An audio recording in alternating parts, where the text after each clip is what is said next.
आपको बता दें कि इस मंच पर बहुत सारे महानुभाव भी मौजूद थे, जिसमें से कई चेहरे आप बखूबी जानते हैं जो अपनी कथाओं के जरिए या फिर टीवी डिबेट या न्यूज़ चैनल्स में डिबेट के जरिए आपको देखने को मिलते हैं और लगातार जो हिंदू धर्म के लिए, हिंदू की एकता के लिए, सनातन को आगे बढ़ाने के लिए और हिंदू राष्ट्र के लिए अपनी आवाज़ उठाते रहते हैं। जिनमें से इस यात्रा के समापन पर आज भव्य जो एक पूरा प्रांगण सजा था वहां पर मौजूद थे। आपको बता दें अनुराधाचार्य जी, जिनका गौरी गोपाल आश्रम भी है, और उनकी तरफ से ये जो पूरी यात्रा थी, उस पूरी यात्रा में जो जितने भी सनातन थे, जितने भी सनातनी जुड़े थे, जितने भी लोग जुड़े थे इस पूरी यात्रा में, उनका जो भोजन था, उनका जो खाना था, वो उन्हीं की तरफ से था।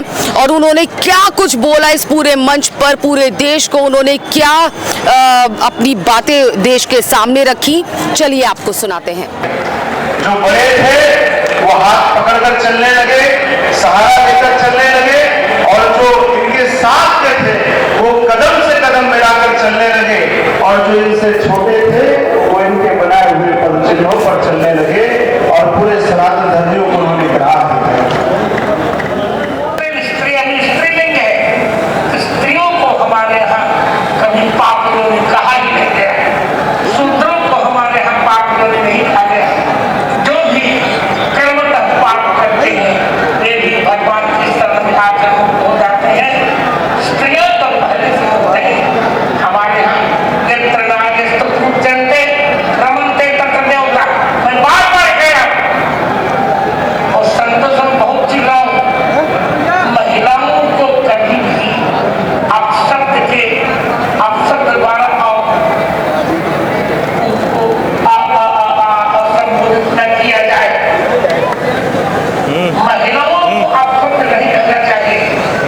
संतों को जयराम है, नारी नरक की खान नहीं हो सकती, नारी नरक की खान नहीं है, नारी नारायण की खान है। क्या बात करते हैं? नारी नारायण की खान।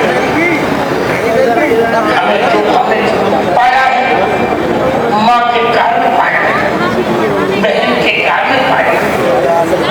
इसलिए आइए एक नई परिभाषा की ओर चलते हैं, एक नया आयाम हिंदू शब्द को हमें व्यापक बनाना है। फिर कह रहा हूँ, ये दिल्ली से वृंदावन की यात्रा थी।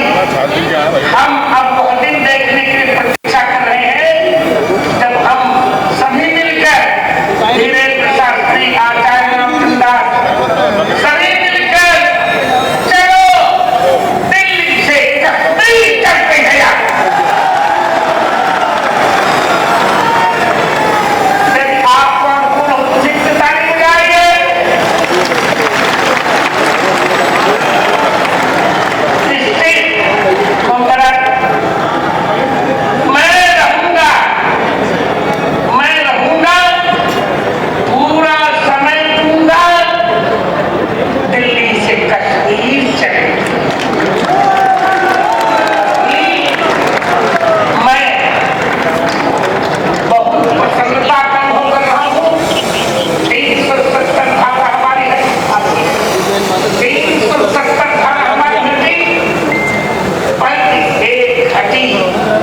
हम कश्मीर को एक बार फिर भारत का स्वर्ग बनाएंगे। आतंकवादियों को उचित दंड देने की व्यवस्था हमने कर ली है। उचित ऑपरेशन सिंदूर में उचित प्रसाद मिला, वही जो लालकिले पर हुआ उसका हम उचित प्रसाद देने जा रहे हैं। आप प्रतीक्षा कीजिए, हमारा साथ दीजिए। आज कुछ प्रतिज्ञाएं की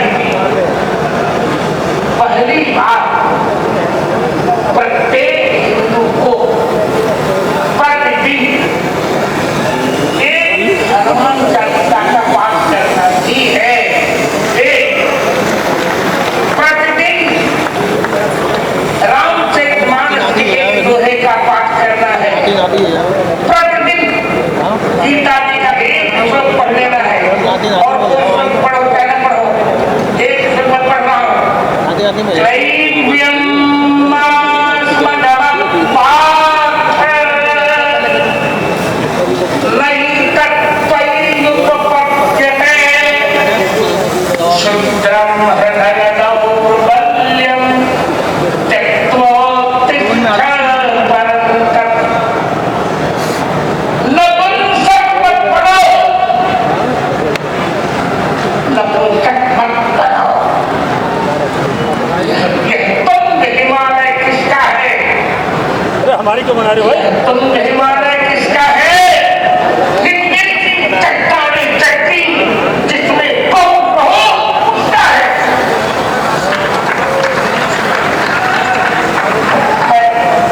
हिंदता से कह रहा हूं, जब से वेद धर्म वैदिक धर्म की शिक्षा अल्प हुई तब से भारत को अग्रसर होना चाहिए। अहिंसा परमो धर्म कहते हैं, अहिंसा परम धर्म है। अरे सामने हमारी बहन बेटी की को लूट रहे हो, अब अहिंसा चिल्लाओगे तब वहां कहो अहिंसा माने अत्याचार का हिंसा परम धर्म, अत्याचारियों की हिंसा परम धर्म है। हमें सब बदलनी पड़ेगी। आइए तीसरी बात मैंने कही, प्रत्येक हिंदू को थोड़ी थोड़ी संस्कृत अवश्य जाननी चाहिए। भारतीय संस्कृति की रक्षा के लिए संस्कृत का जानना आवश्यक है। हमने प्रयास कर दिया है। आगामी 26 मार्च को उसमें धीरे दिन रहेंगे, सभी संत रहेंगे। आगामी 26 मार्च को हम चित्रकूट में जगत गुरु रामानंदाचार्य संस्कृत गुरुकुलम का उद्घाटन करेंगे। हम ऑनलाइन सबको संस्कृत पढ़ाएंगे। 140 करोड़ भारतवंशियों के मन में संस्कृत आएगी। संस्कृत के बिना संस्कृत की रक्षा नहीं हो सकती और हमें संस्कार नहीं सकते, और संस्कार आ जाएंगे तो हिंदू धर्म अपने आप सुरक्षित हो जाएगा। अंत में एक वाक्य कहकर मैं इस वक्तव्य को विराम दूंगा। आइए आइए प्रत्येक हिंदू एकादशी व्रत करे। प्रत्येक हिंदू के घर में तुलसी माता जी हो। प्रत्येक हिंदू के द्वार पर एक देशी गौ माता निश्चित विराजमान होनी चाहिए। प्रत्येक हिंदू के द्वार पर एक देशी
इस देश में एक इतिहास रचा जा रहा है। ये ऐतिहासिक पल है।